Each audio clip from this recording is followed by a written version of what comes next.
Nah, saudara sekalian, kalau minggu lalu kita sudah belajar untuk bercermin sebenarnya apa yang sudah kita capai dalam tahun yang lalu, maka pada sore hari ini saya mau memberikan suatu dasar yang sebenarnya kalau dalam setahun ini saja saudara bisa mencapainya bersama-sama dengan saya percaya ada sesuatu yang kuat akan terjadi di tengah-tengah kita dan bahkan dalam kehidupan saudara.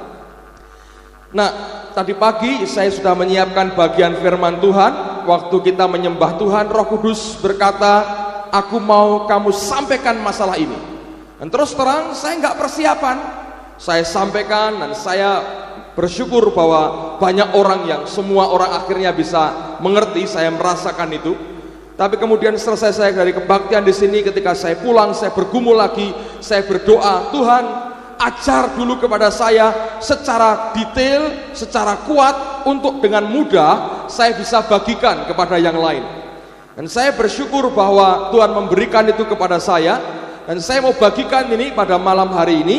Kalau saudara sekali lagi bisa menangkap dengan seksama apa yang nanti Alkitab ini ajarkan buat kita, ada sesuatu yang akan bisa merubah hidupmu luar biasa.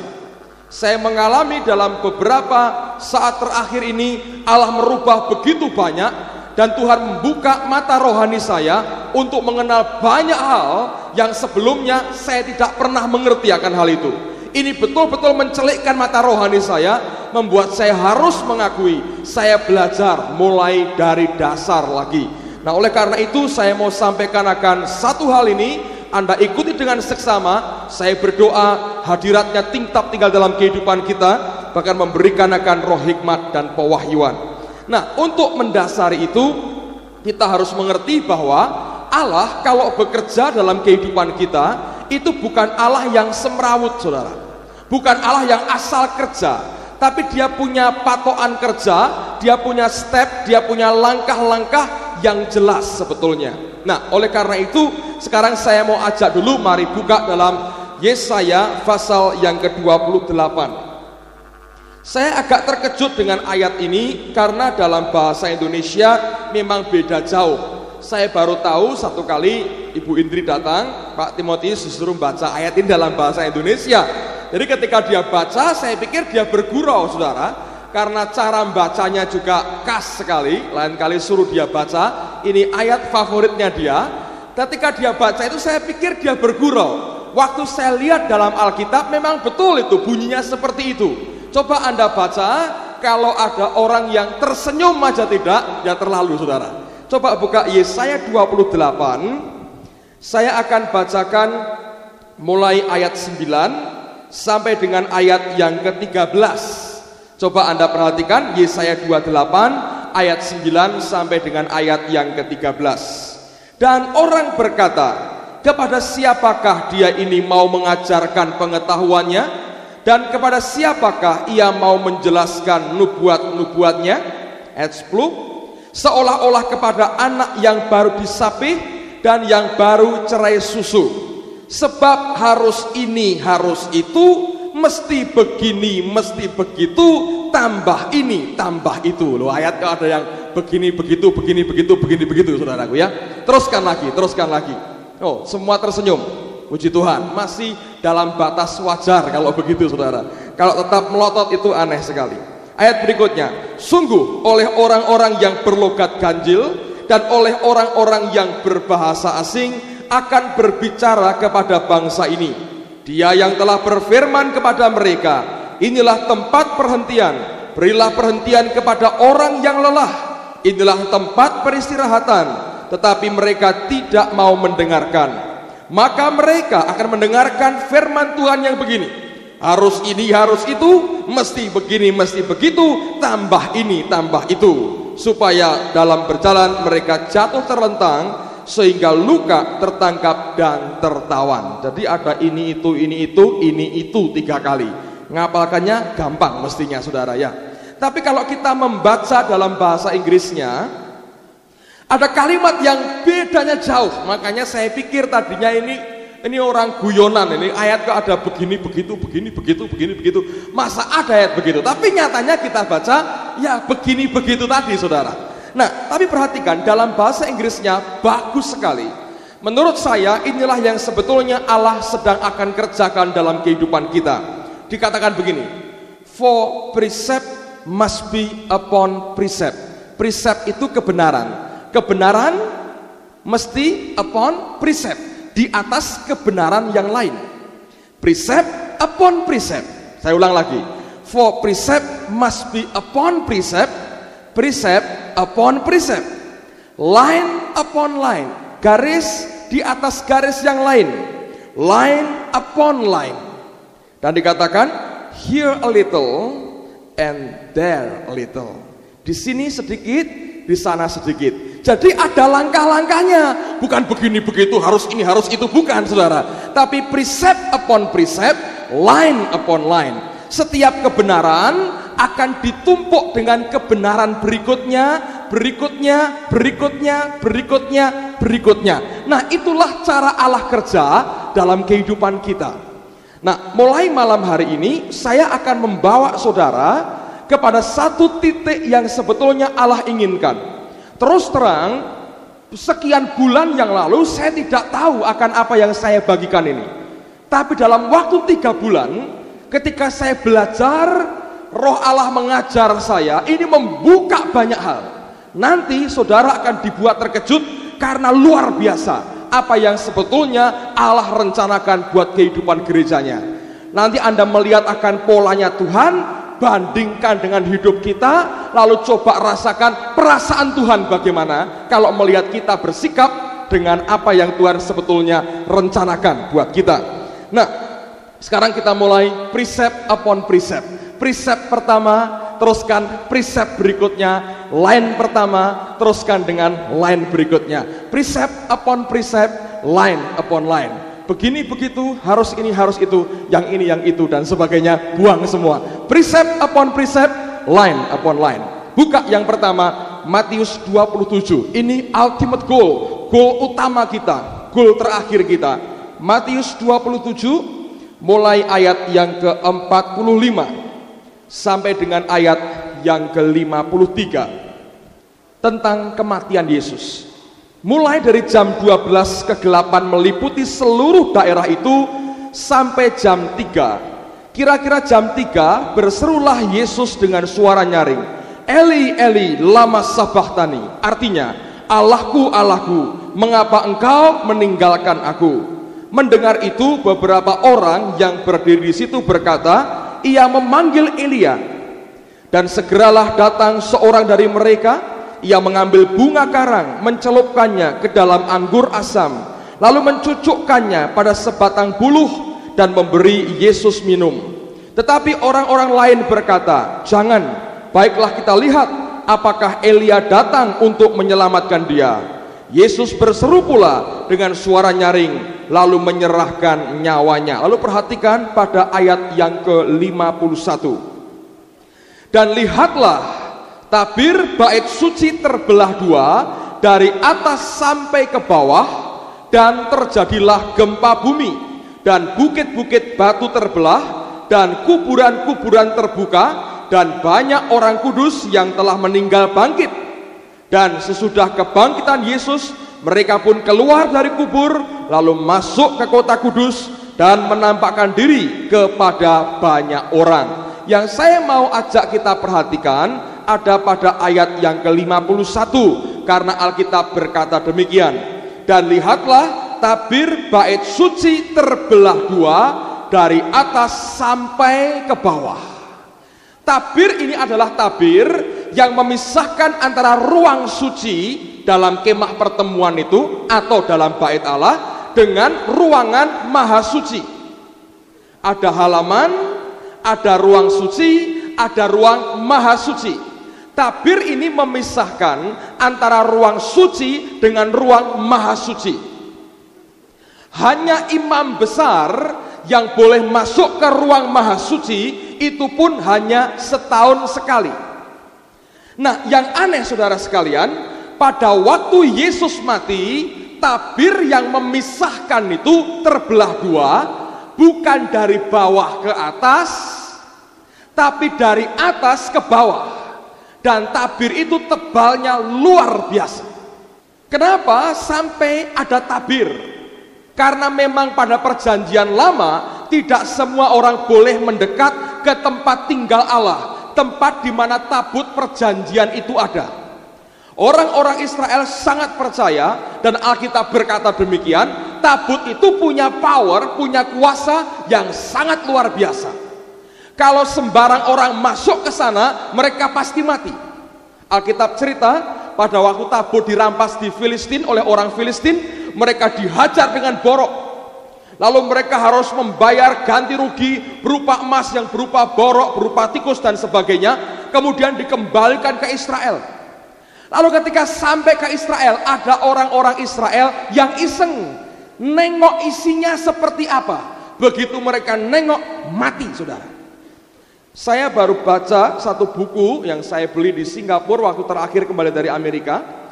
Buku ini sebetulnya menceritakan akan riset jurnalistik dari seorang wartawan Amerika yang mencari di mana tabut yang asli itu berada. Karena sampai hari ini itu masih merupakan teka-teki di mana tabut yang sebenarnya itu ada. Dia selama 3 tahun, dari tahun 89 sampai 92, dia buat riset dan hasilnya dia bukukan. Sampailah dia ke sebuah kota di Ethiopia bagian utara, yaitu kota Aksum. Saya pernah sampaikan dalam seminar tentang akhir zaman tahun-tahun yang lalu. Nah, dia bahkan sempat bertemu dengan imam besar yang menunggui akan tabut itu. Lalu orang ini, orang Yahudi falasa, orang Yahudi yang hitam, berkata begini, saya menutupi tabut itu dengan kain tebal untuk menjaga orang-orang awam. Nah, ini wartawan ini kan kritis, dia berkata, loh, kamu katakan menjaga orang-orang awam, menjaga orang awam atau menjaga dari orang awam? Dia berkata, saya menjaga orang awam. Loh, kenapa? Karena kalau semua orang yang tidak layak melihat barang itu melihatnya, maka orang itu langsung mati. Dan dia berkata, ada power yang begitu kuat yang keluar dari barang ini. Itu pengakuan dari imam besar orang-orang Yahudi falasa yang tinggal di Aksum, Ethiopia bagian utara. Mereka mengklaim dirinya sebagai orang-orang yang menyimpan akan tabut yang asli. Mereka berkata, nanti kalau bait Allah di Yerusalem jadi, kami akan bawa, antarkan kembali masuk kota Yerusalem. Itu merupakan tekad mereka. Nah, saudara sekalian, ada hal yang luar biasa dari tabut itu. Zaman perjanjian lama, sejarah orang Israel mengatakan, kalau ada imam besar masuk ke dalam tabut, tempat tabut itu setahun sekali, biasanya pinggang mereka diikat dengan tali. Kenapa? Karena seringkali imam besar ini nggak siap. Begitu dia masuk ke sana, hidupnya belum dikuduskan, langsung mati, saudara. Nah, kalau sampai dia mati, tidak ada orang lain yang berani ambil mayatnya. Supaya jangan busuk di dalam, ditarik dengan tali itu. Karena terlalu sering yang mati. Ngerti? Karena begitu kuat powernya, sehingga orang Israel gentar sekali dengan barang yang namanya tabut yang disimpan di ruang maha suci. Yang luar biasa adalah begini. Ketika Yesus selesaikan pekerjaannya, dia disalibkan buat kita, dia adalah imam besar yang agung. Dan dia masuk ke ruang itu, dan dengan kematiannya dia berkata, sekarang aku robek tirai ini. Bukan karena perbuatan manusia, bukan karena inisiatif manusia yang mesti merobek dari bawah, aku robek dari atas, aku belah dua. Dengan demikian, jalan menuju ke tempat maha suci aku sudah buka buat engkau. Dan ini yang sebetulnya Allah mau buat gerejanya. Allah menghendaki gereja itu, setiap kita dalam hubungan dengan Allah, dalam persekutuan dengan Tuhan kita, bukan hanya di halaman, bukan hanya di ruang suci, tapi sampai masuk ke ruang maha suci. Dia sudah membuka tirainya, dia mempeloporinya. Aku buka buat engkau masuk, katanya. Kalau dulu hanya setahun sekali imam besar yang boleh masuk, dia berkata semua orang Kristen yang percaya kepadaku, dia berkata masuk sampai ke sana. Ini yang saya mau bagikan pada malam hari ini. Bagaimana kita bisa masuk ke ruang Holy of Holies. Saya tidak berfalsafah, saudara, tapi saya berikan sesuatu yang definitif, konkret buat hidupmu. Nanti kalau engkau praktekkan dalam hidupmu, sesuatu akan terjadi merubah hidup saudara, bahkan sampai ke fisikmu. Allah akan bisa berbuat sesuatu yang luar biasa. Saya percaya ini akhir zaman. Allah sedang memulihkan banyak hal. Apa yang saya sampaikan mungkin baru buat saudara. Bagi saya ini barang baru. Tapi ketika Alkitab berbicara begitu kuat soal ini, tidak mungkin saya pungkiri kita harus sampai ke sana. Saya minta tolong Heri, 3 kursi merah itu tolong bawa ke depan gitu, supaya ada visualnya, jadi ngerti apa yang saya mau ceritakan. 3 aja, jangan banyak-banyak. Saya mau katakan begini, saudara. Ini akan menggambarkan halaman, ruang suci, ruang maha suci. Bagaimana hubungan kita ini bisa ke situ.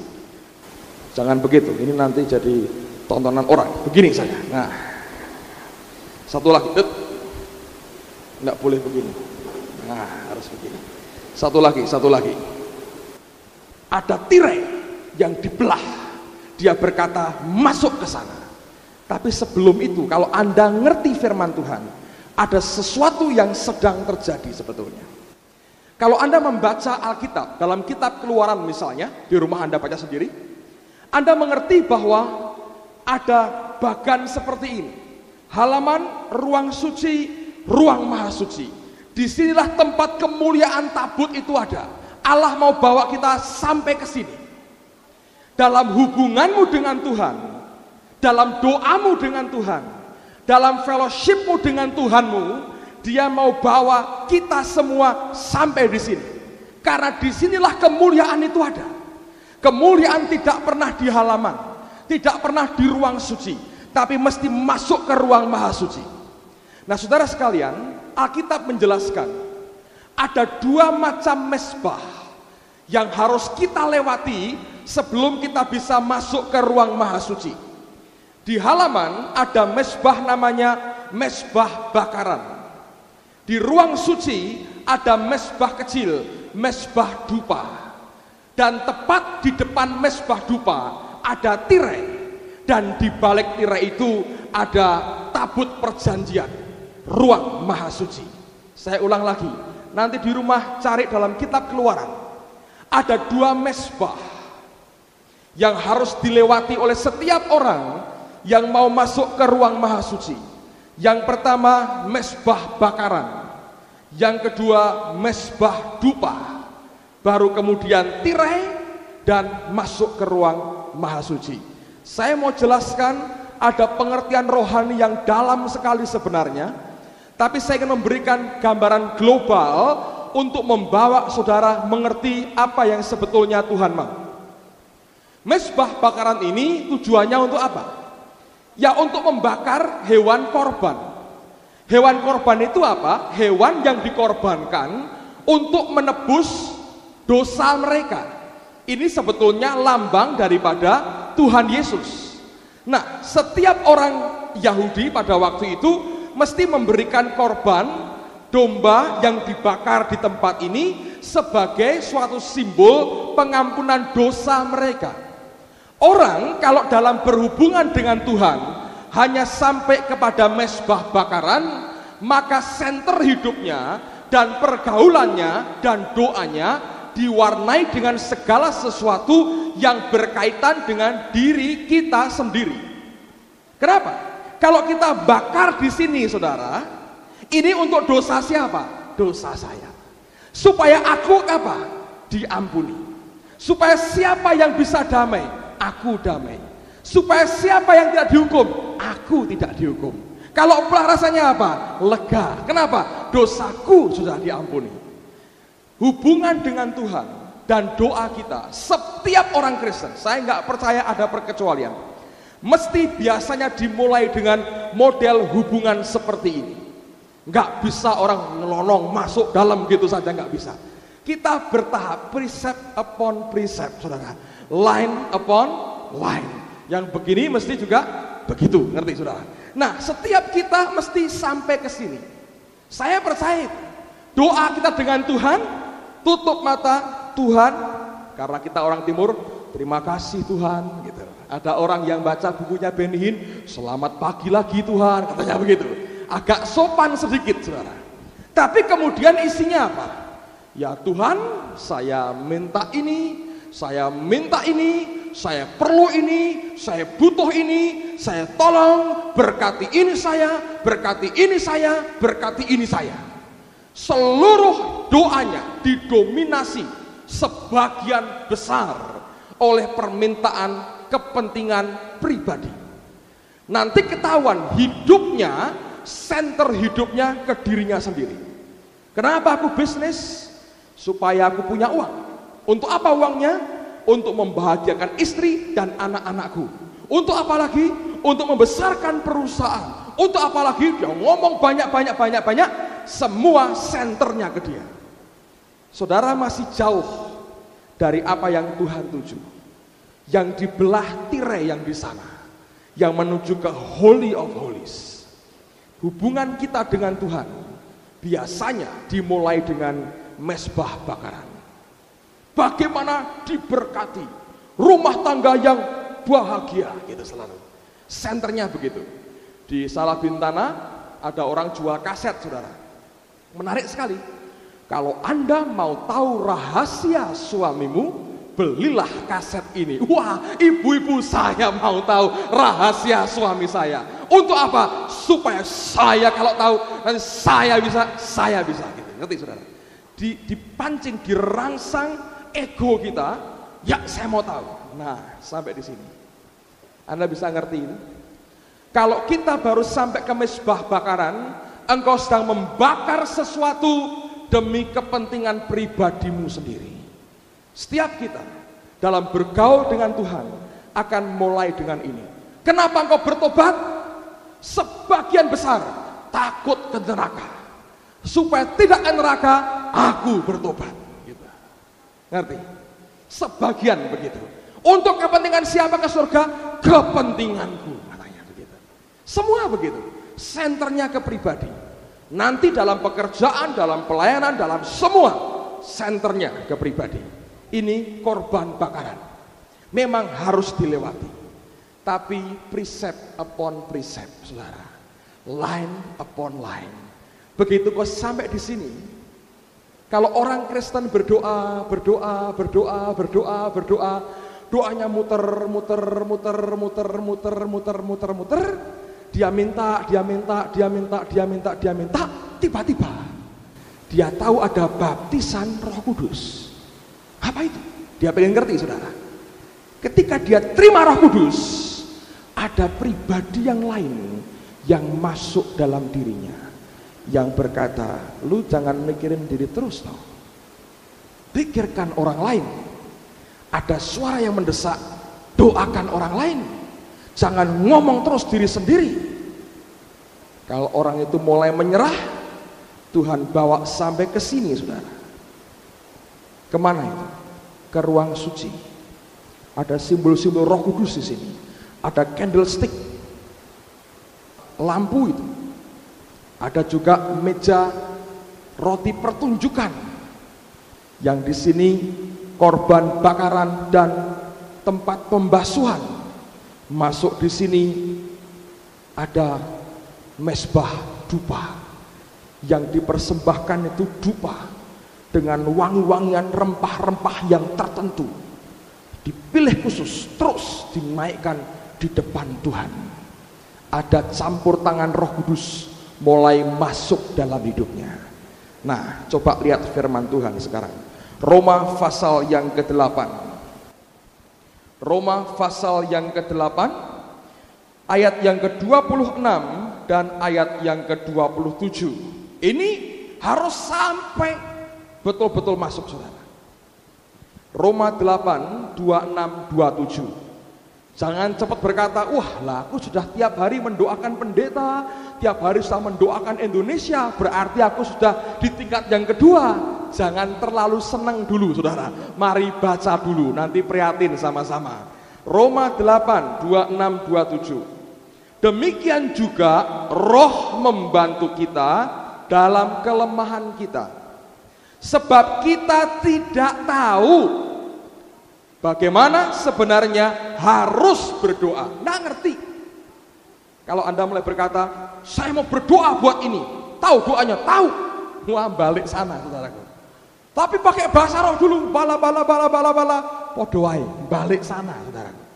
Kalau engkau belum sampai mengakui seperti yang Paulus katakan, kita tidak tahu bagaimana mesti berdoa, itu artinya prinsip pertama belum selesai saudaraku, masih di sini. Hari-hari ini beberapa teman diajar mengerang. Kalau ada yang mengerang berkata, wah aku mau mengerang 3 jam, itu di sini. Kok tahu kalau 3 jam, saudaraku? Di sini sebetulnya daging sebetulnya dibakar dulu belum habis. Ayo doa. Wah jangan, saya mau mengerang. Jangan doa sama saya mengerangnya lama, 5 jam. Nah itu di sini saudaraku. Kok tahu nek 5 jam, saudara? Sampai seperti Paulus berkata, kita tidak tahu bagaimana berdoa. Lah kok ngerti-ngerti nek 5 jam? Di sini berarti. Bakar apa dia tahu, saudara. Sampai di sini dia tidak tahu sebetulnya. Kalau kita masih tahu, oh daftar doa banyak Pak. Di situ saudara. Jangan puas. Lo bahasa roh, iya di situ. Tambah setengah langkah lah kira-kira begitu. Tambah seru aja. Tapi berat di situ saudara. Ngerti? Teruskan lagi ayat 26. Demikian juga Roh membantu kita dalam kelemahan kita. Sebab kita tidak tahu bagaimana sebenarnya harus berdoa. Tetapi Roh sendiri berdoa untuk kita kepada Allah dengan keluhan-keluhan yang tidak terucapkan. Dan Allah yang menyelidiki hati nurani mengetahui maksud Roh itu. Dalam terjemahan lain, pikiran Roh itu, yaitu bahwa ia sesuai dengan kehendak Allah berdoa untuk orang-orang kudus. Saudara, dengar, saya ulang lagi saudara. Kursi ini penting, kalau tidak nggak ngerti saudara. Ini ya, minta, tahu bagaimana berdoa. Berdoa tahu? Oh tahu, tapi tidak berani. Nah itu podoai di sini kira-kira saudaraku. Kalau sudah berani berdoa, tahu berdoa, ngerti minta apa, ngerti di sini. Kenapa? Kita doa pakai akal budi sebetulnya. Berdasarkan apa yang kita tahu, kita doakan. Salah enggak, saudara. Ini bukan soal menghakimi mana yang lebih utama, tidak. Ini perjalanan hidup kita, gitu ya. Lama-lama, ketika engkau mulai berdoa, hari pertama berdoa, mulai ngerti doa ini, sudah selesai. Hari berikutnya doa lagi, ini, selesai. Tapi ketika dia bawa kita, ketika Roh Kudus turun dalam hidup kita, dengar baik-baik, tiba-tiba ketika engkau berdoa, engkau dibawa Tuhan kepada doa-doa yang tidak pernah engkau bayangkan sebelumnya. Tiba-tiba dia belokkan doamu. Tiba-tiba dia gerakkan engkau berdoa bukan karena aku mau berdoa untuk ini, tapi dorongan dari Roh itu yang mendorong kau berdoa sampai ke doa-doa yang tidak pernah kau bayangkan sebelumnya. Dan doa seperti itu yang didorong karena kemauan Roh itu luar biasa. Orang memberi pekerjaan Tuhan, dengar baik-baik. Kalau kita hanya berpikir, oh butuh, ya saya bantu. Oh butuh, nih saya kasih. Oh nyumbang, nih saya ikut nyumbang. Itu di sini. Makin kau dikuasai Roh, tidak ada orang ngomong pun kau berkata, Roh Tuhan bilang kasih saudara. Tidak usah harus dirayu-rayu, diomongi, dibujuk-bujuk. Rohnya ngerti, mesti kepada siapa dia beri. Ngerti nggak saudara? Kalau di sini perpuluhan dihitung jelimet saudaraku, kurang sak sen Tuhan utang. Di sini nggak mulai urusan lagi saudara. Roh yang menguasai kita total. Nanti hidupnya berubah. Senter hidupnya bukan ke self, bukan ke diri sendiri, tapi ke Tuhan. Semua mikirnya Tuhan gimana. Mulai belajar meraba hati Bapa. mulai belajar mengerti Tuhan itu mau apa. Doa bukan ngawur-ngawuran lagi, tapi ada sesuatu yang dia taruh dalam hati, yang dia naikkan di depan Tuhan. Doa orang-orang seperti ini lama-lama sudah lupa dengan kebutuhannya sendiri, tapi padahal Allah mengerti kebutuhan kita. Nah saudara sekalian, kalau sampai seperti Paulus, aku tidak tahu mesti berdoa apa, bagaimana mesti berdoa. Tuhan, kau pimpin aku berdoa. Ketika kau dibawa dalam doa seperti itu, engkau dibawa tenggelam sebetulnya oleh Roh Kudus. Dan apa hasilnya? Coba buka Wahyu pasal yang ke-8, ayat yang pertama sampai dengan ayat yang kelima. Wahyu pasal 8 ayat yang pertama sampai dengan ayat yang kelima. Doa yang bukan karena mau kita, tapi doa yang karena kemauan Roh Allah dalam hidup kita. Wahyu pasal 8 mulai ayat yang pertama. Dan ketika anak domba itu membuka meterai yang ketujuh, maka sunyi senyaplah di surga, kira-kira setengah jam lamanya. Lalu aku melihat ketujuh malaikat yang berdiri di hadapan Allah, dan kepada mereka diberikan 7 sangkakala. Maka datanglah seorang malaikat lain, dan ia pergi berdiri dekat mezbah dengan sebuah pedupaan emas, dan kepadanya diberikan banyak kemenyan untuk dipersembahkan bersama-sama dengan doa semua orang kudus di atas mezbah emas di hadapan tahta itu. Maka naiklah asap kemenyan bersama-sama dengan doa orang-orang kudus itu dari tangan malaikat itu ke hadapan Allah. Lalu malaikat itu mengambil pedupaan itu, mengisinya dengan api dari mezbah dan melemparkannya ke bumi. Maka meledaklah bunyi guruh disertai halilintar dan gempa bumi.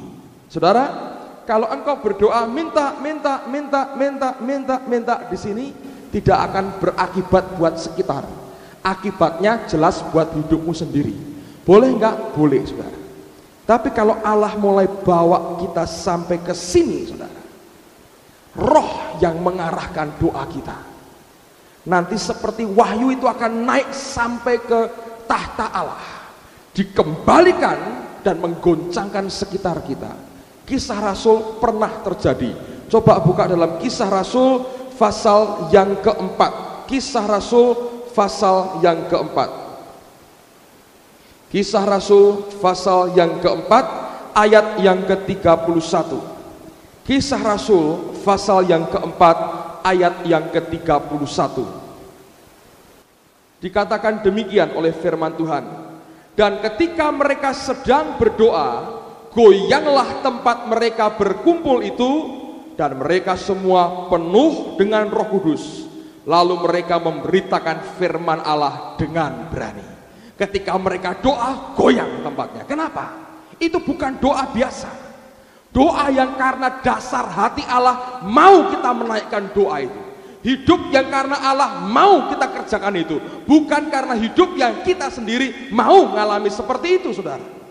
Nah, ini yang tidak banyak orang Kristen ngerti.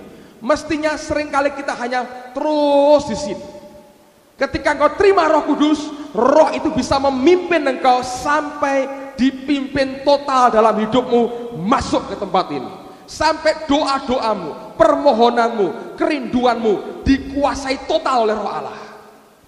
Nanti tidak ada lagi doa-doa yang sia-sia sebetulnya. Doa karena the spirit of faith, doa karena rema, saudara. Engkau ngerti, engkau naikkan doa di sini karena rema, bukan karena kemauanmu pribadi, bukan karena keinginanmu pribadi, tapi Roh Allah dulu yang memberikan rema dalam diri kita, menghasilkan iman dalam diri kita. Kita mengucapkan firman itu. Anda masih ingat yang saya sampaikan? Kalau Anda mengerti itu di sini loh tempatnya, saudara. Doa yang di sini itu mesti terjawab, nggak mungkin tidak. Karena apa? Dari Allah sendiri. Sampai kepada masalah pribadimu sebetulnya terjadi luar biasa. Yang di sini itu battle, saudaraku. Gelut dengan Tuhan sampai pincang, ngerti? Bergerak ke sini, Anda dibawa Tuhan ke Yeriko. Di sini dagingmu disalibkan sebetulnya. Nah, tahun 90 ke Korea. nggak punya duit, saudara. Saya masih ingat, saya berdoa pun tidak pada waktu itu. Sedang kami ada persekutuan doa di Ungaran, baru mau masuk di gua doa, ngomong, Tuhan, mau ke Korea, mau Tuhan, minta cuman sekali, Tuhan, mau ke Korea. Ada beberapa orang dengar doa saya, langsung bayar murah sampai Korea, saudara. Makan kimchi nggak doyan, saudara. Saya belajar sesuatu itu. Kadang-kadang dia bilang minta, itu sesuatu yang luar biasa dia beri, saudara. Doa bukan karena kemauan kita. Kemarin saya sedang persekutuan dengan anak-anak kaum muda. Ketika nyembah Tuhan, saya diingatkan seorang teman. Loh, ini kaum muda nggak ada urusan dengan teman ini. Roh Kudus berkata begini, atau berkat buat dia, nanti aku berkati dia. Jelas. Saya telepon teman saya itu, saya bilang, kamu mau diberkati Tuhan? Malam saya berdoa, dia bilang, sekarang ucapkan kata berkat. Itu bukan kemauan saya, Holy Spirit, saudara. Saya berkati dia. Itu di sini. Kalau di sini, oh Tuhan, kasihan hidupnya, tolong Tuhan berkati supaya mobilnya tambah 3 lagi. Ini kemauan saya, saudara. Kalau di sini nggak mikir, ngomong dia, kamu ucapkan berkat, aku nanti berkati. Nggak bakal nggak jadi, saudara. Mesti jadi. Dia yang punya mau, soalnya bukan kemauan saya. Kita mesti bagaimana, Pak? Di sini Anda belajar. Setiap kemauan, kerinduan bukan langsung ngotot, Tuhan aku klaim. Bukan lagi begitu. Cuma dengan hati terbuka mulai datang kepada dia berkata, menurut Tuhan bagaimana ini? Dia bilang, ya, minta, engkau dapat. Dia bilang, nggak usah lah, kedagingan, nggak usah berdoa, ngoyo, ngotot, nggak ada gunanya. Bergumul, ajak gelut Tuhan di sini. Keluarnya pincang, saudaraku. Sampai di sini, total hidupmu dikuasai dia. Dalam doa-doa kita setiap hari, dia akan bawa kita bergerak sebetulnya. Kalau engkau masih di sini, doa setiap hari, bilang, Tuhan Roh Kudus, aku tidak tahu mesti berdoa. Yang aku paling ngerti, ya minta-minta di sini. Tapi engkau sudah buka tirai yang di sana. Masa aku nggak sampai ke sana? Dan jangan kira kalau Anda di sini, Allah tidak memberkati engkau lebih-lebih lagi, saudara. Pasti itu. Tapi kalau engkau sampai di sini, Tuhan tolong aku, nanti tiap hari dia akan pimpin. Level doamu akan dinaikkan. Dan itulah pentingnya baptisan roh, saudara. Bahasa roh yang Allah beri pakai. Banyak orang malas makainya, makanya minta gelut terus sama Tuhan di sini. Pakai itu, biar dia bawa rohmu sampai kau ngerti. Di sini dia mau. Sampai kebenarannya berkata, karena the spirit of faith, karena roh iman yang ditaruhkan dalam hatiku, aku minta kepada Allah, mesti tahu, mesti jadi, saudara. Seperti yang terjadi.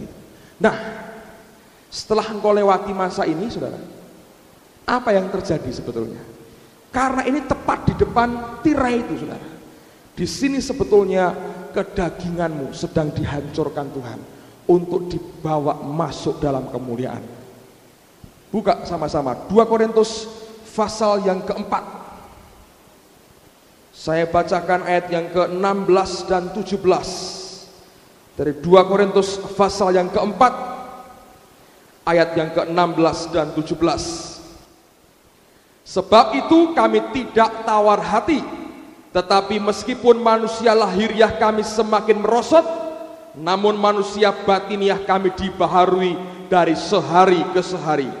Sebab penderitaan ringan yang sekarang ini mengerjakan bagi kami kemuliaan kekal yang melebihi segala-galanya, jauh lebih besar daripada penderitaan kami. Kalau Anda baca pada bagian-bagian sebelumnya, menceritakan bagaimana Paulus mengalami penyalipan daging yang luar biasa.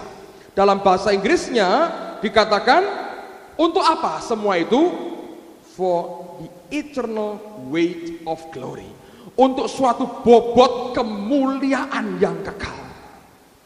Dia harus mengalami Yeriko dalam hidupnya. Be silent, O all flesh, kata Sakaria. Daging dibungkam di sini. Doa kita karena kehendak Roh Allah. Terjadi penyangkalan untuk apa? Eternal weight of glory. Ada bobot kemuliaan yang kekal yang Dia sediakan. Perjanjian lama engkau berhenti sampai di sini. Yesus mati buat kita, dibelah tirainya, dan engkau masuk dalam kemuliaan. Apa yang bakal engkau alami, saudara, ketika dalam roh engkau masuk dalam the holy of holies? Saudara, luar biasa. Dengan Musa Tuhan berkata, setiap orang yang melihat aku mati. Yesus berkata, berbahagialah orang yang suci hatinya, dia akan melihat Allah. Lain sekali. Perjanjian lama disempurnakan oleh Dia, dibongkar tirainya, dibawa masuk dalam kemuliaan. Seperti apa kemuliaan di sini, saudara? Banyak orang berkata, oh kemuliaan itu ya hidupmu naik, tambah makmur, pangkatmu tambah tinggi, rumah tambah gede. Bukan itu. Terlalu murah kalau hanya begitu. Ini luar biasa, saudara. Dan jasmani kita bisa mengalami itu. Coba saya buktikan. Buka dalam 2 Korintus pasal 3 sekarang, mulai ayat yang ke-7. Si Tuhan, hujan berarti saya punya banyak waktu. Saudara kan tidak bisa pulang juga. 2 Korintus pasal 3 ayat yang ke-7 mulai. 2 Korintus 3 mulai ayat yang ke-7. Dengar baik-baik, saya akan bacakan sampai dengan ayat yang ke-18. Tentang siapa dia bicara, bandingkannya dengan siapa. Lihat, pelayanan yang memimpin kepada kematian terukir dengan huruf pada loh-loh batu. Namun demikian kemuliaan Allah menyertainya waktu ia diberikan. Sebab sekalipun pudar juga, cahaya muka Musa begitu cemerlang. Dalam kitab yang sebenarnya dikatakan kulit mukanya, ya, dikatakan cahaya muka Musa begitu cemerlang sehingga mata orang-orang Israel tidak tahan menatapnya. Jika pelayanan itu datang dengan kemuliaan yang demikian, betapa lebih besarnya lagi kemuliaan yang menyertai pelayanan roh.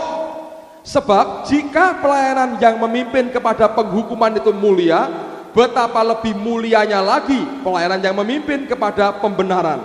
Sebenarnya apa yang dahulu dianggap mulia, jika dibandingkan dengan kemuliaan yang mengatasi segala sesuatu ini, sama sekali tidak mempunyai arti. Sebab jika yang pudar itu disertai dengan kemuliaan, betapa lebihnya lagi yang tidak pudar disertai kemuliaan. Karena kami mempunyai pengharapan yang demikian, maka kami bertindak dengan penuh keberanian, tidak seperti Musa yang menyelubungi mukanya supaya mata orang-orang Israel jangan melihat hilangnya cahaya yang sementara itu. Tetapi pikiran mereka telah menjadi tumpul, sebab sampai pada hari ini selubung itu masih tetap menyelubungi mereka jika mereka membaca perjanjian lama itu tanpa disingkapkan, karena hanya Kristus saja yang dapat menyingkapkannya. Bahkan sampai pada hari ini, setiap kali mereka membaca kitab Musa, ada selubung yang menutupi hati mereka.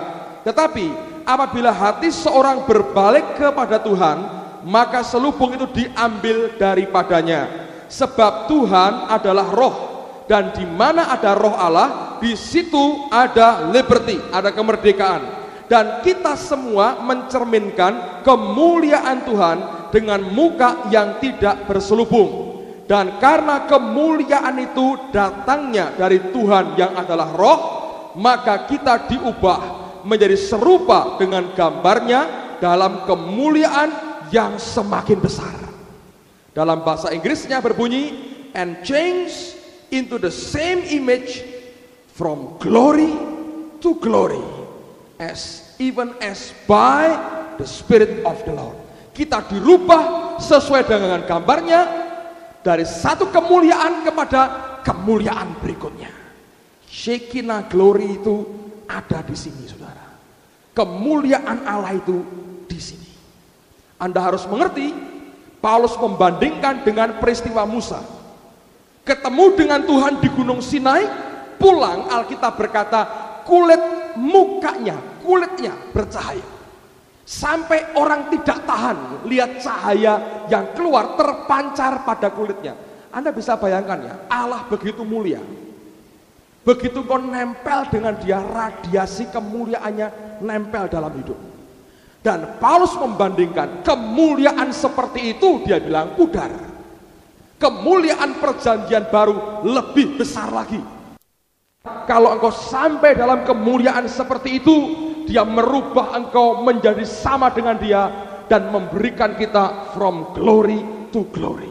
Dari satu kemuliaan kepada kemuliaan berikutnya, kemuliaan berikutnya, kemuliaan berikutnya, kemuliaan berikutnya.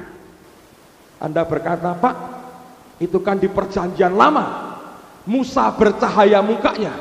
Perjanjian baru kan enggak begitu, Pak. Kan hati yang bersinar-sinar katanya. Siapa yang bilang? Tadi siang saya ngomong yang sama. Saya doa, Tuhan, ini kan perjanjian lama. Mana perjanjian baru ada orang seperti Musa? Roh Kudus berkata, Stefanus. Saya cari, saudara. Betul, coba buka kalau nggak percaya. Kisah Rasul pasal yang ke-6. Tuhan jangan diajak bantah-bantahan, saudaraku. Nggak pernah menang kita, paling-paling keluar pincang, saudara. Kisah 6 ayat 15. Dengar baik-baik. Ini lebih hebat lagi.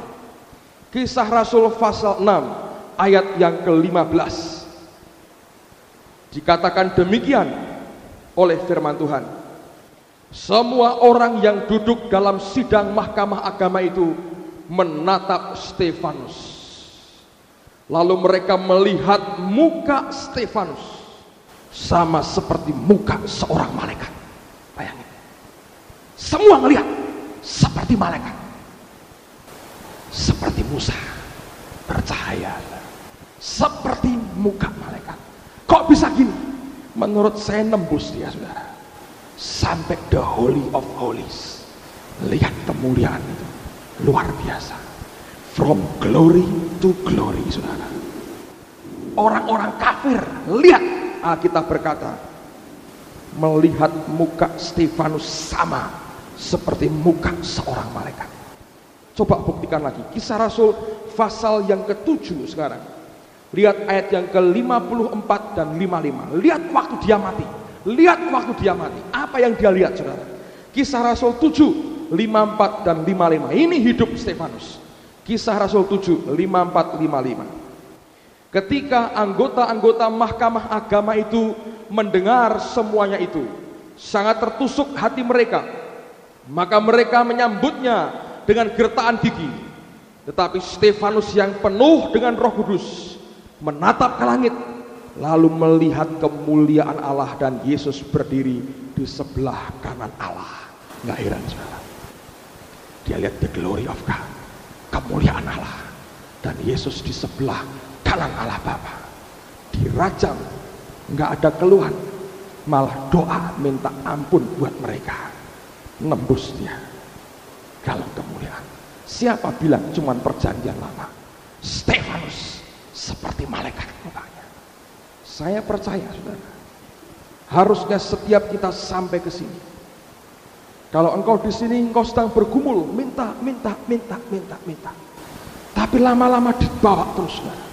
Oleh karena itu kalau doa konsisten, setiap hari itu merupakan langkah maju yang dia mau bawa sebetulnya. Kalau kita terus bergerak, satu kali akan sampai ke sini.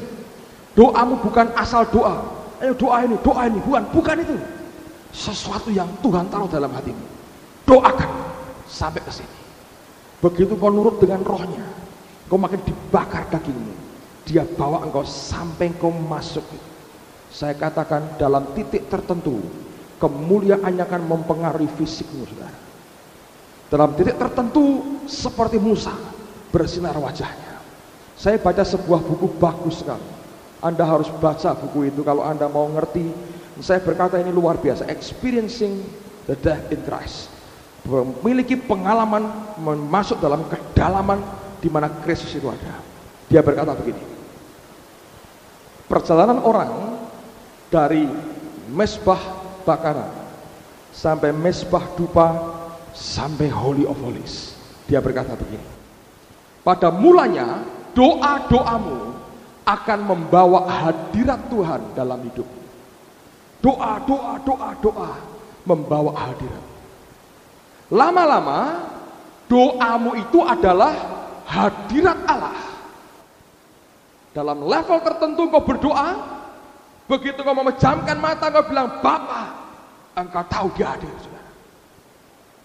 Begitu kau selesai berdoa, selesai. Besok ngulang lagi. Doa di sini lagi. Doa.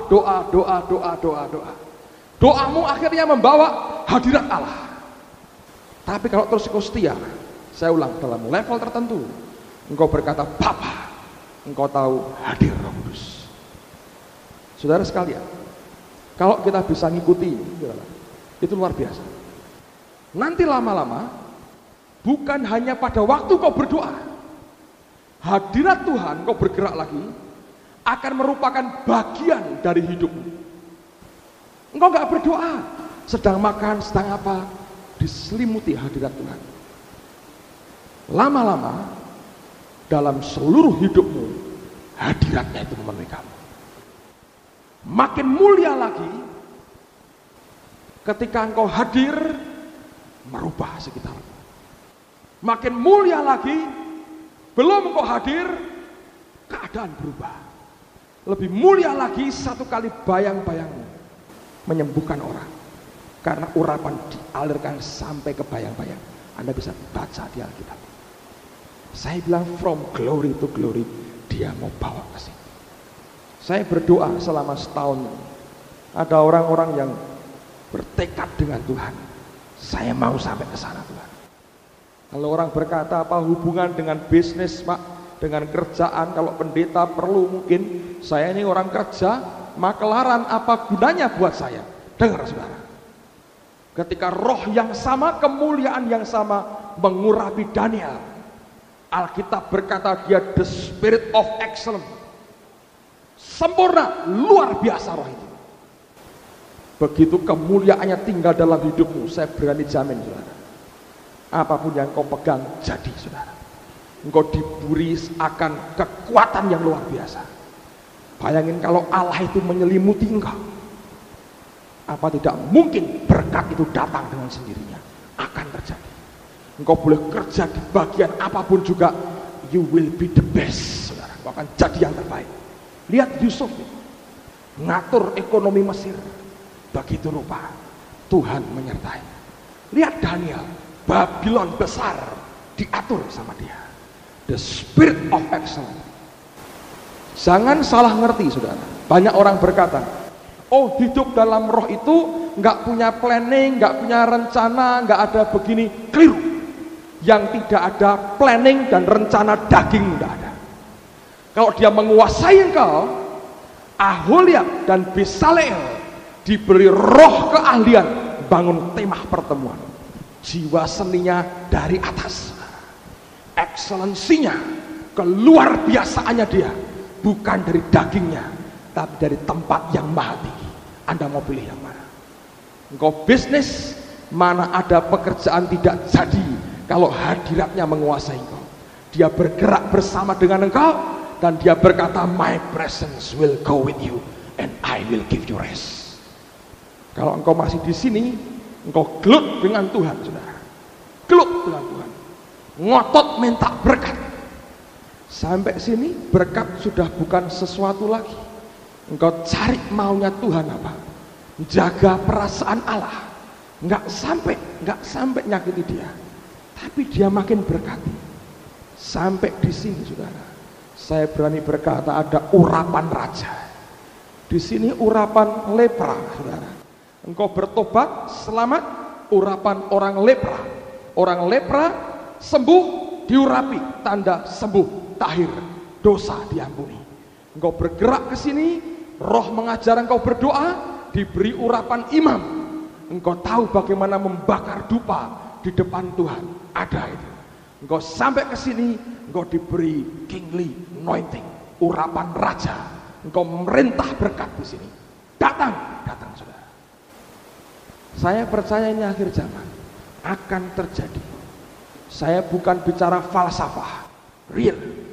eksis, betul-betul konkret, saudara, bisa terjadi kalau engkau berani mengikuti sampai masuk the Holy of Holies. Saya dibawa Tuhan dalam pengalaman yang luar biasa. Mungkin tidak semua orang akan mengalami persis sama, tapi aneh sekali. Selama 3 bulan terakhir itu paling kuat setelah pulang dari Salabintana. Teman-teman yang ikut tahu, Allah kerja luar biasa pada hari yang terakhir, di luar apa yang saya rencanakan dan saya sempat bayangkan. Saya ngomong dengan beberapa teman yang berdoa, saya bilang, ya saya hanya menyiapkan jemaat, nanti Pak Yusak akan nutup dalam kebaktian terakhir. Tapi saya senang beberapa teman berkata begini, kerjakan bagianmu sampai selesai, jangan batasi Tuhan. Lalu hari terakhir beberapa teman minta supaya mereka boleh duduk di depan. Saya tahu ada corporate anointing, saudara. Lalu panitia berkata begini, nanti pada sesinya Pak Petrus Agung baris pertama dikosongi, nggak tahu mau ada apa. Padahal untuk teman-teman saya duduk depan sebetulnya, saudara, nggak ngerti mau ada apa juga. Mana saya tahu? Kalau saya tahu akan begini, nah balik sini sebetulnya saya, saudara. Kalau saya hanya nyerah dengan maunya Tuhan, dia bawa terus bergerak. Saya nggak punya ide.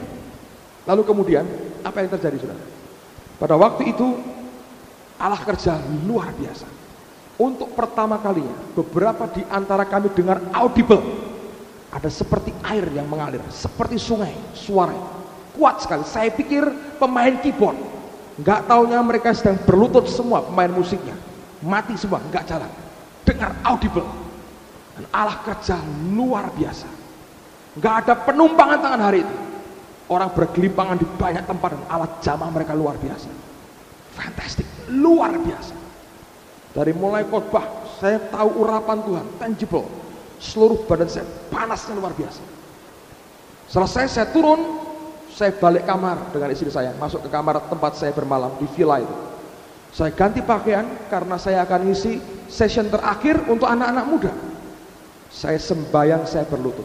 Itu pertama kali saya bisa rasa saya begitu dekat hubungan dengan Tuhan tanpa sekat sama sekali.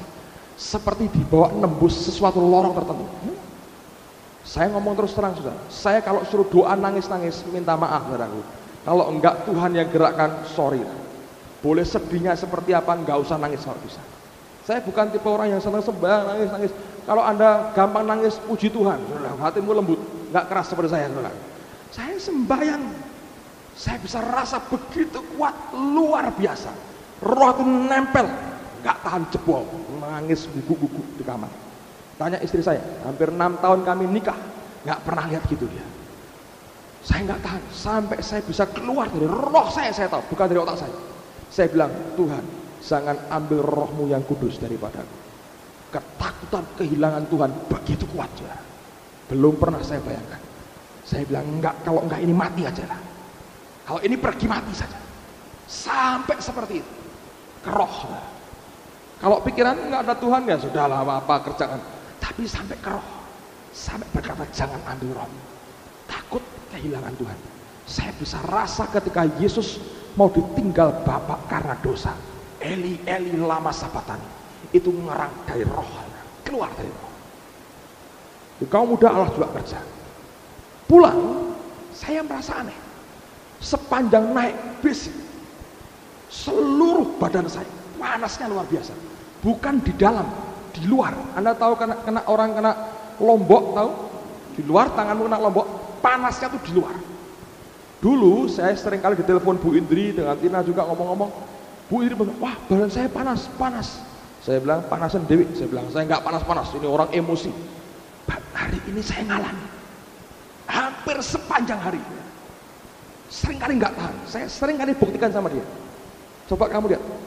Kalau sudah bagian tertentu, saudara, saya bilang ini berkeringat basah kuyup. Yang sebelah kiri kering sama sekali. Aneh, panasnya kuat sekali, sampai ke fisik, tangible, bisa merasa. Saya tahu akan tiba waktunya. Kalau saudara bisa masuk ke tempat yang sama, engkau hadir itu sudah merubah suasana sama sekali. orang akan rasa antara engkau hadir dan engkau tidak hadir. Beda. Enggak tergantung orang kalau begitu. Tidak. Tergantung Tuhan dan mereka yang mau bayar harganya. Kok Tuhan beda-bedakan? Tidak, menurut saya. Tergantung kita mau bayar nggak sampai di sini. Kalau orang sudah bisa berkata, kalau dia datang dan tidak datang, beda. Saya bilang ada porsi kemuliaan yang kau sudah mulai cicipi. Saudara bawa masuk lebih kuat lagi. From glory to glory to glory to glory to glory. Terjadi.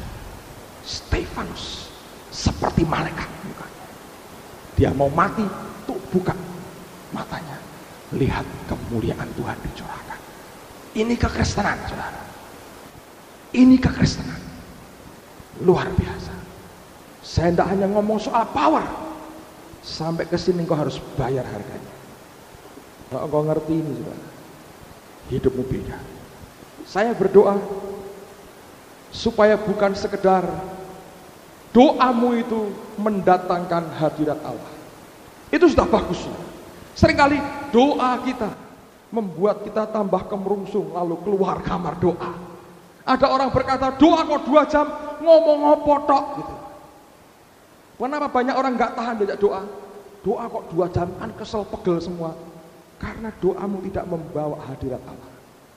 Kalau engkau mulai berkembang, doamu membawa hadirat Allah. Lama-lama hadirat Allah itulah doamu. Karena begitu kau berkata Bapa, engkau tahu dia hadir menguasai engkau. Lama-lama bukan hanya ketika engkau berdoa, hidupmu sebagian dari hidupmu dilingkupi hadirat Allah. Lama-lama seluruh hidupmu dibawa masuk dalam hadiratnya dan dari kemuliaan kepada kemuliaan berikutnya. Saya dengar beberapa teman cerita waktu retreat pelajar minggu lalu.